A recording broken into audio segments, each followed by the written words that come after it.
Hello అండి. అందరికీ నమస్కారం. సో, ఈరోజు మీ అందరి కోసం ఒక మంచి హెల్తీ డ్రింక్ చెప్పబోతున్నానండి. చాలా అంటే చాలా హెల్తీ డ్రింక్. ఖచ్చితంగా దీన్ని ట్రై చేయండి. సో, రాగి జావ ప్రిపరేషన్ అనమాట. సో, దీనివల్ల చాలా యూజెస్ ఉన్నాయి. అది నేను మీకు చెప్తాను. ముందుగా ప్రిపరేషన్ చూద్దాం మనం.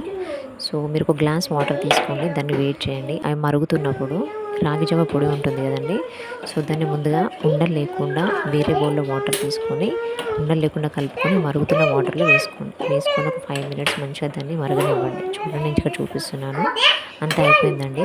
సో, దీన్ని ఇప్పుడు సర్వ్ చేసేసుకుందాం. మీరు ఇందులో సాల్ట్ ఇలాంటివి ఏమి యాడ్ చేయకండి. మీరు కర్డ్ లేకపోతే బెల్లం వేసుకోండి. సో, దీనివల్ల చాలా యూజెస్ ఉన్నాయి. నేను చెప్తాను. ఇదేంటంటే మన రోగనిరోధక శక్తిని పెంచుతుంది. సో, కాలేయంలో కొవ్వును కూడా కరిగిస్తుంది. నెక్స్ట్ ఎముకలు స్ట్రాంగ్‌గా ఉంటాయండి. రక్తహీనత తగ్గుతుంది. దంతాలు కూడా చాలా స్ట్రాంగ్‌గా ఉంటాయి. గుండె ఆరోగ్యంగా ఉంటుంది. సో, మనం రోజంతా కూడా చాలా యాక్టివ్‌గా ఉంటాం. సో, పిల్లలకు కూడా తాగించొచ్చండి. మెదడు కూడా చాలా చురుగ్గా ఉంటుంది. శరీర వేడిని కూడా తగ్గిస్తుంది. బీపీ, షుగర్ కూడా అదుపులో ఉంటుందండి.